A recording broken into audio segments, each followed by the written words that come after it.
que ça, quel que soit ça qui passe dans le monde, il y a en sécurité. Mais en réalité, frères et sœurs, quel que soit côté où il est, eh bien, on ne va pas toucher par élément qui vient pour passer derrière nous. Et nous comprenons tout. Combien de monde qui va survivre? Parce que pour survivre, vous avez besoin de l'argent. Hein?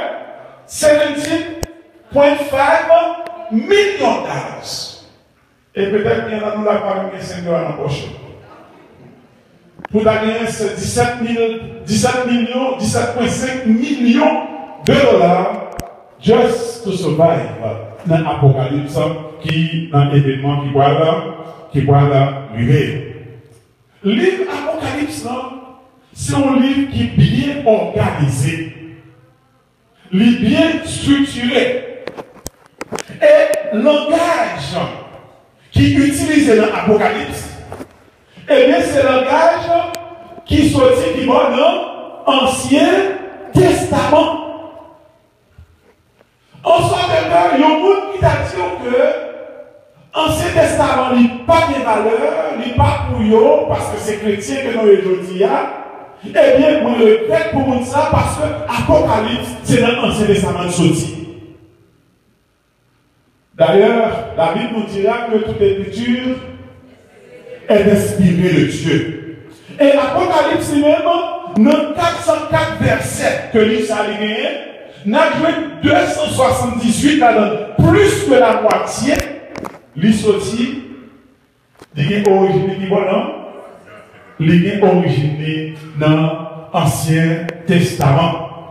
Et Jésus a dit dans Jean 5, verset 39, il dit que vous sondez les Écritures parce que vous pensez avoir en elles la vie éternelle, and they are they that which testify of me. Les Écritures, il y aura un témoignage de qui est? Les Écritures ont un témoignage de qui est? Il y aura un témoignage de Jésus de Nazareth.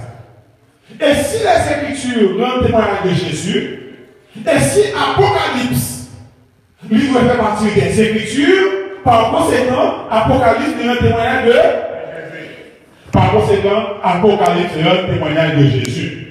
Ça fait dans Apocalypse 1er, verset 1er, depuis le commencement du plan. Qui ça rejoint? Il dit que révélation de Jésus-Christ que Dieu lui a donné pour montrer à ses serviteurs les choses qui doivent arriver bientôt et qu'il a fait connaître par l'envoi de son ange à son serviteur Jean. Revelation of Jesus Christ. Par conséquent, Apocalypse, il n'y a pas qu'un témoignage de personne sinon de Jésus de Nazareth, parce que c'est une révélation de Jésus-Christ. Et pour qui est cette révélation ça? C'est ça que le dit sur l'écran bien. God gave unto him to show unto his servants things which must shortly come to pass. Apocalypse pour qui est-ce qu'il y a? C'est pour les serviteurs de qui est? De Jésus-Christ. Qui sont les eux-mêmes? Serviteurs. Qui sont les eux-mêmes? Serviteurs. Serviteurs de qui est? De Jésus-Christ. Par conséquent, Apocalypse qui est? L'Apocalypse c'est pour nous de dire, nous dire. Qui veut dire nous tous, nous concernés par l'Apocalypse. Et l'Apocalypse, nous disons que le bon structure la donne. Mais avant de parler de structure, ça n'a pas que son nécessité pour que nous gagnions le livre de l'Apocalypse. Pour qui ça? Parce que dans Genèse, tout ça que l'on a perdu, nous venons retrouver au bord. Nous venons rejoindre encore dans l'Apocalypse. Premièrement, nous jouons dans Genèse, l'homme, l'idée perdu accès à l'arbre de. Parce que mon Dieu dit, voici que l'homme est devenu comme le de nous pour la connaissance du bien et du mal. Qui ça pour nous faire? empêchons-le maintenant, qui ça?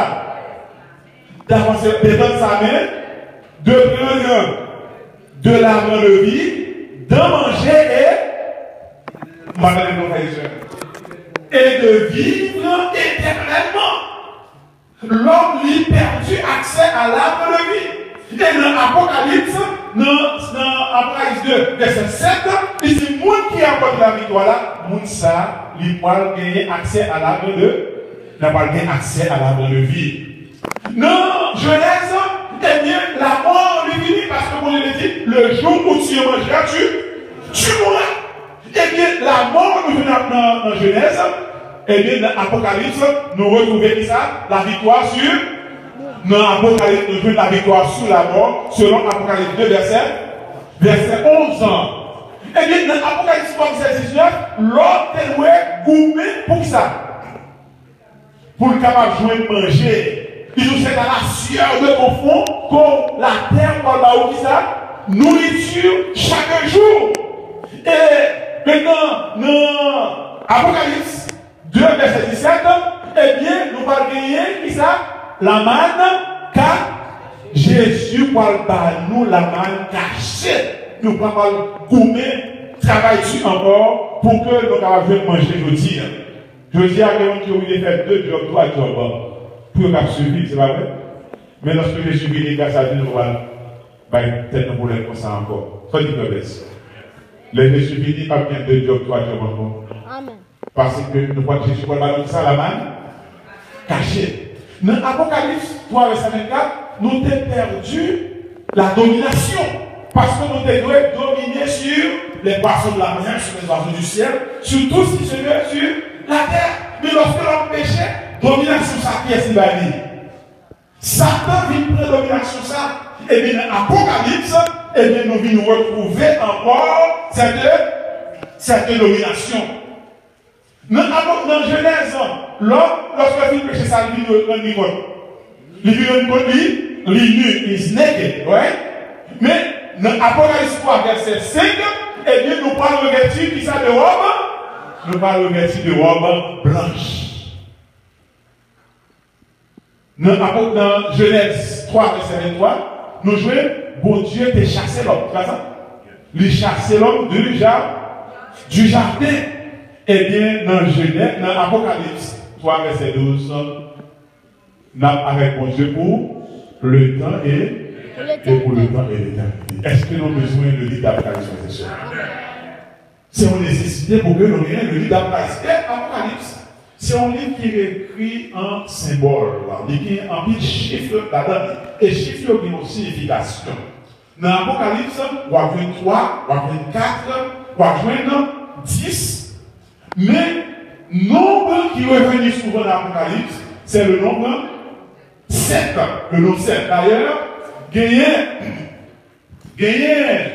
y a un auteur qui dit que dans l'Apocalypse, le nombre 7 lui apparaît 49 fois. Qui veut dire 7 multiplié par 7. Il apparaît 49 fois. On va gagner par exemple les 7 églises. Nous gagnons les 7 lettres. Nous gagnons les 7 étoiles.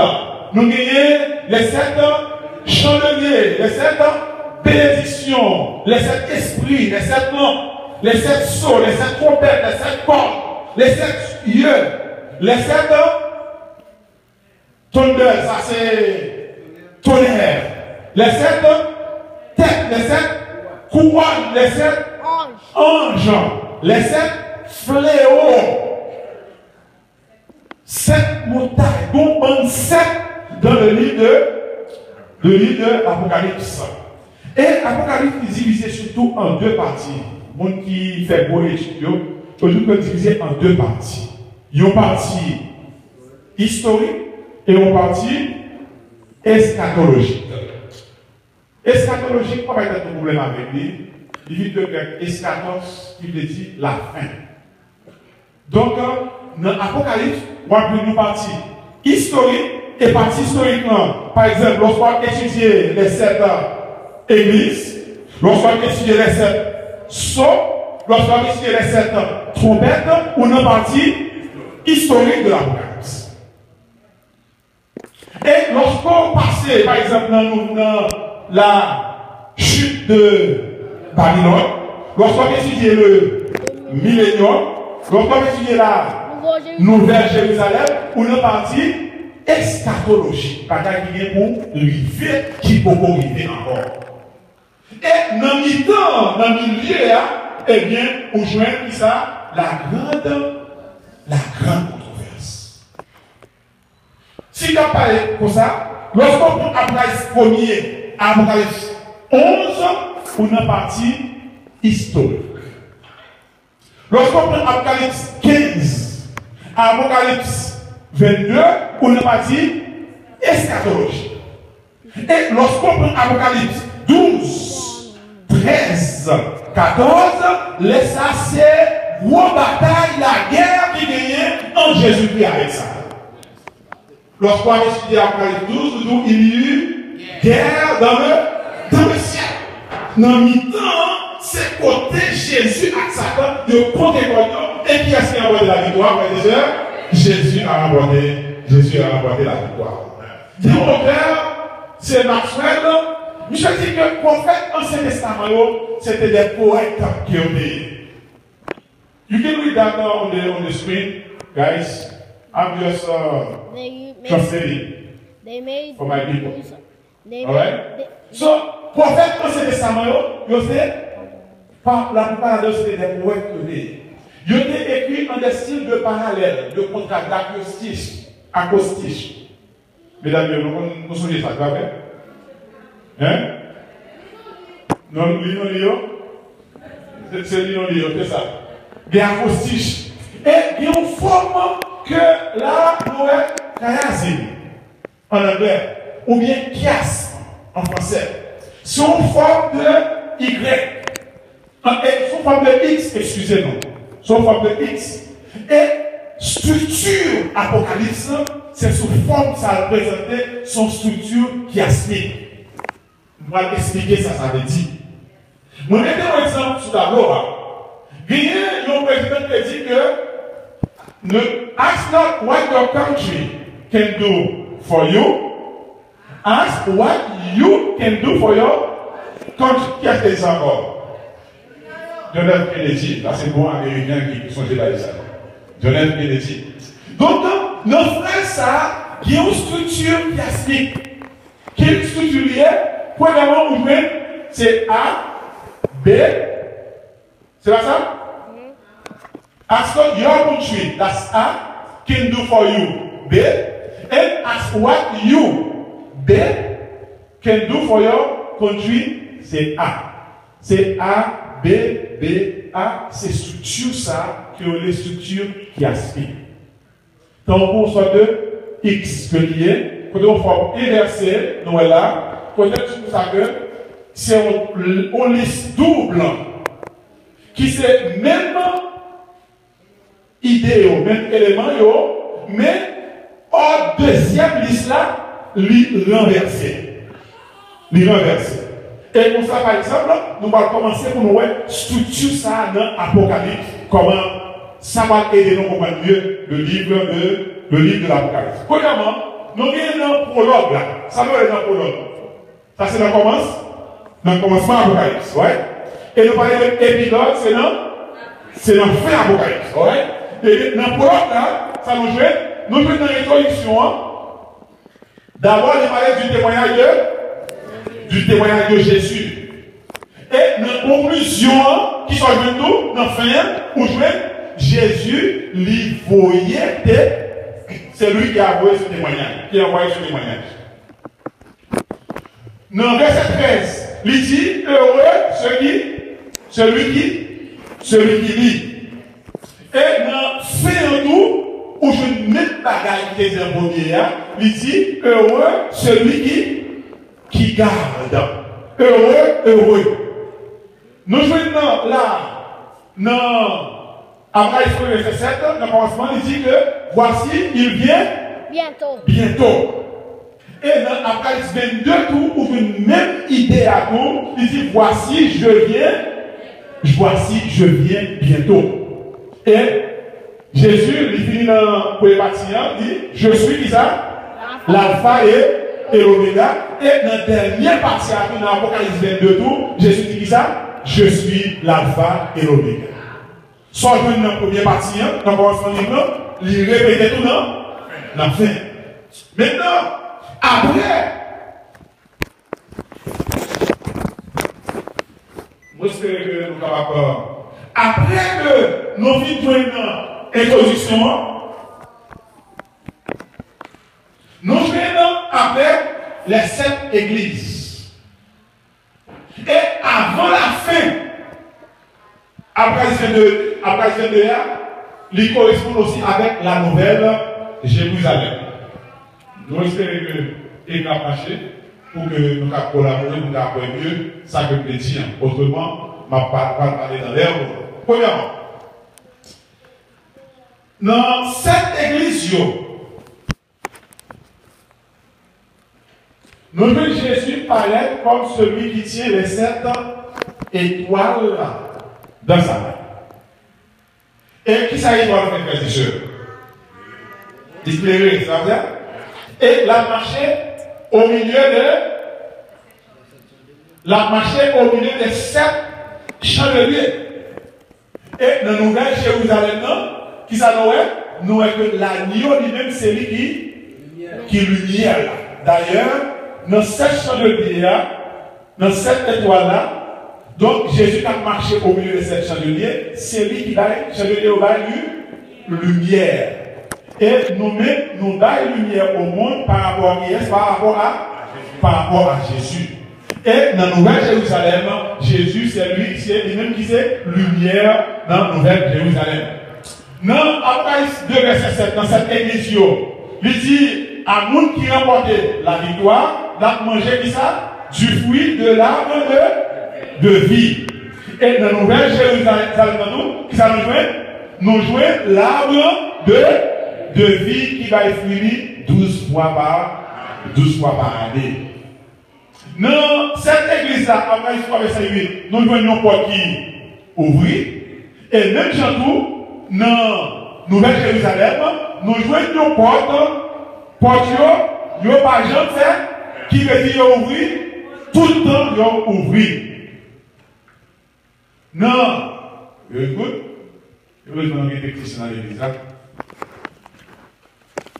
Très bien ça. Maintenant, après l'histoire de cette toujours dans cette église-là, nous jouons Jésus avec Papa Li, Yoshita Kisasu, sous un trône. C'est pas ça? Jésus dit, celui qui m'éclate sera assis avec moi sur mon trône, de même que j'ai vécu, et me suis assis avec mon Père sur son trône. Eh bien, lorsque nous venons de la Nouvelle Jérusalem, nous nous disons ça. Nous jouons le trône de Dieu et de l'agneau dans la Nouvelle Jérusalem. Et naturellement, dans les 7 histoires des 7 églises, après l'histoire de ces 12, il parle de la Nouvelle Jérusalem ici, et après 22, verset 10, et la Nouvelle Jérusalem elle descend du ciel. Et finalement, après l'histoire verset 11, Jésus dit, je viens bientôt. Et après 22 verset 7, il dit encore, je viens bientôt. Et après les 7 églises, lorsqu'on progressait plus, on jouait les 7 sauts. C'est pas ça? Et lorsqu'on partit de la fin, après avant la Nouvelle Jérusalem, on jouait le millénium. Et ça fait 7 soirs qui correspondent avec le millénium. Et nous voyons ça bien. Premièrement, pour les 7 soirs, nous jouons Christ lit avec peuple qui affligé. Et pendant le millénium, même peuple ça, lit ressuscité pour capable ressusciter et après la vie, il y a des trônes. Il y a des trônes et des mondes qui étaient assis sur ces trônes. Premièrement, pour les 7 sauts, après le verset combien? Il y a le ciel qui ouvrit. Et dans le millénium, Apocalypse 19, verset 11, qui s'est passé? Noël, le ciel qui ouvrit tout. C'est structure qui a smith m'a fait que nous m'a fait nos bien côté première partie Apocalypse il correspond avec des dernières parties. Ciel là qui ouvrit Apocalypse verset 1er et 19 verset 11 c'est là il ouvrit. Apocalypse 6 verset 2 à 8 nous joignons quelqu'un qui est assis sur un cheval blanc. Et Mounsakou, il y a habillé en blanc, et ils suivent par des chevaux en couleur.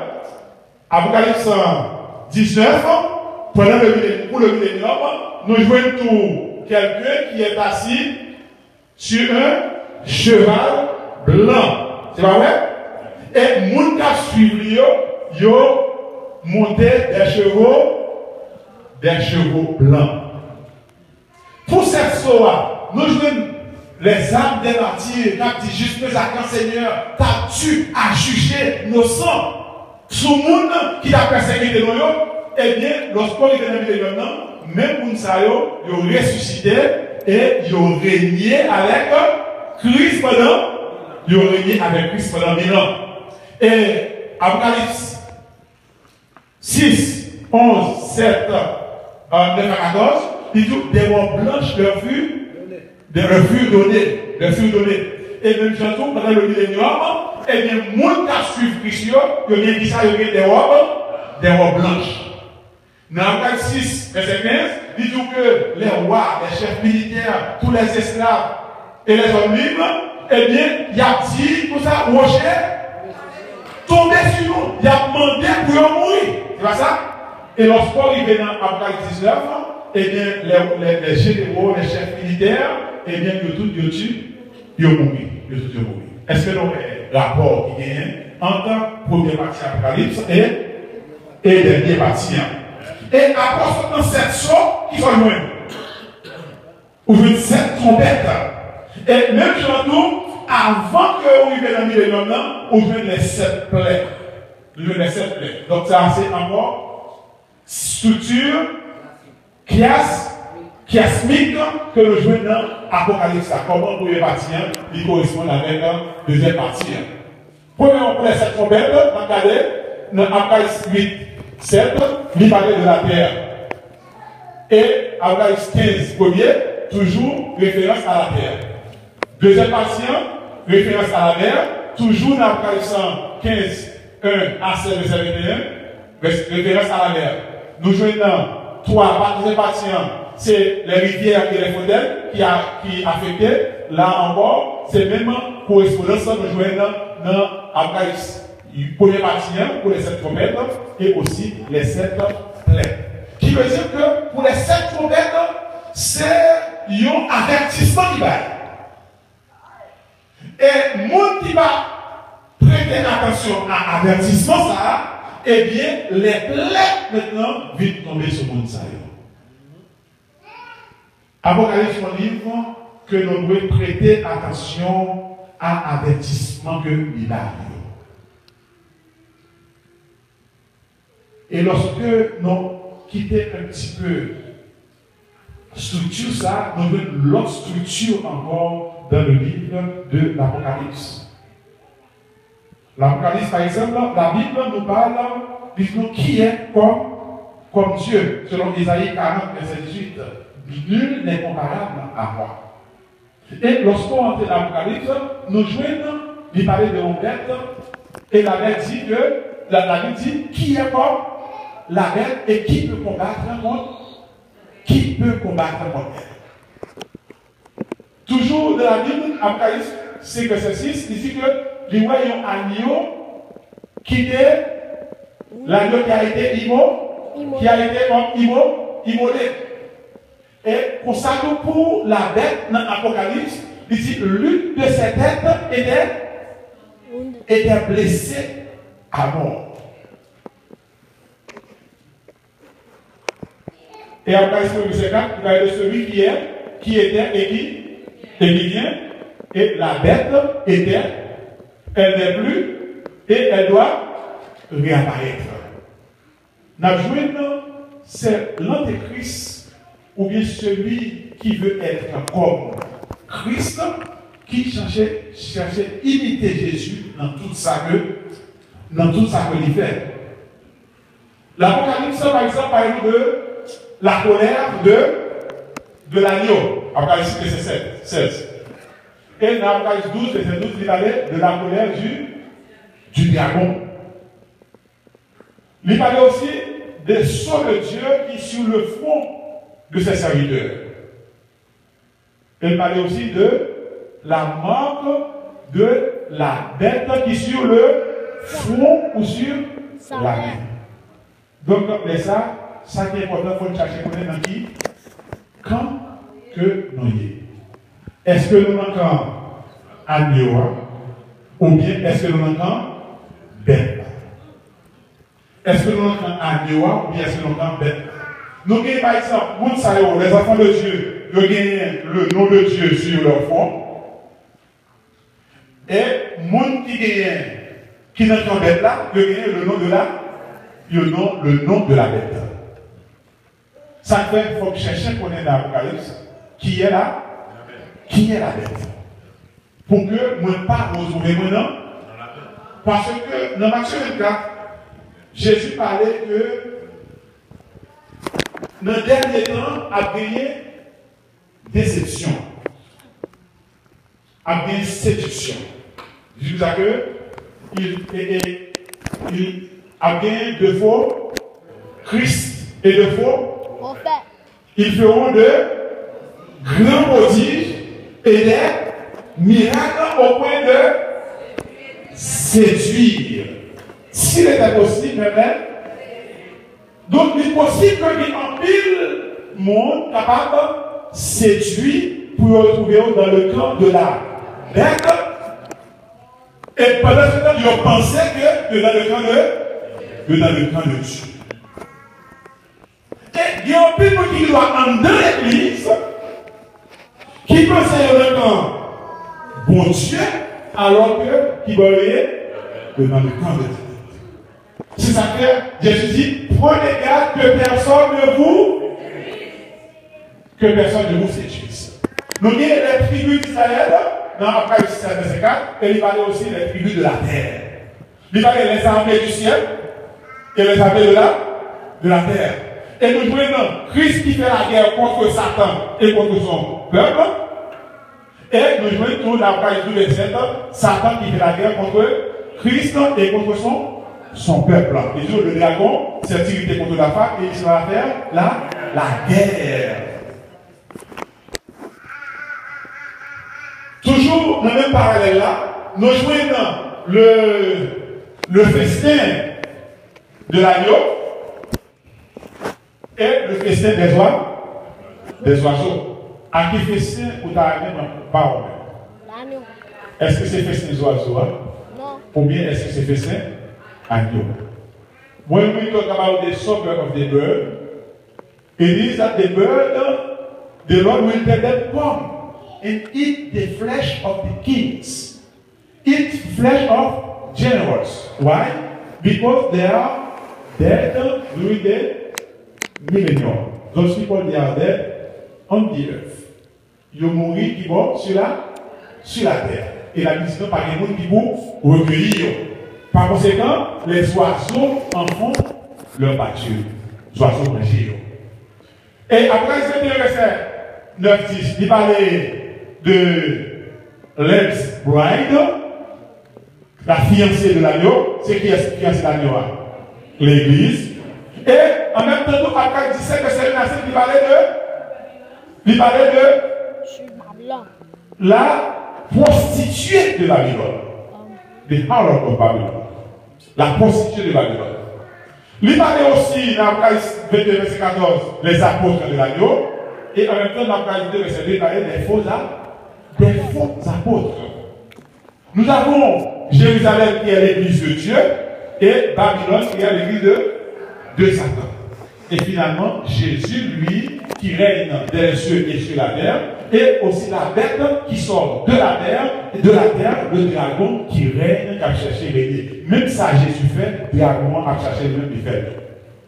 Dans la Bible, il y a la Trinité de Dieu, le Père, le Fils et le Saint-Esprit, comme nous allons le voir dans Apocalypse 1, verset 3, côté dit, non, heureux celui qui lit, qui entend les paroles et qui a des choses qui sont écrites car le temps est proche.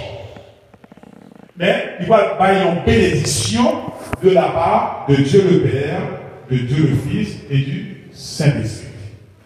Même aussi dans l'Apocalypse, il y a la fausse trinité, c'est qui est le dragon, la bête et le faux prophète. Même que le point de la Trinité de Dieu, la Sainte Trinité, il y a aussi la Trinité de la bête. C'est qui est comme la bête et qui peut combattre contre elle. Non, après ce que vous êtes le livre commence par une bénédiction.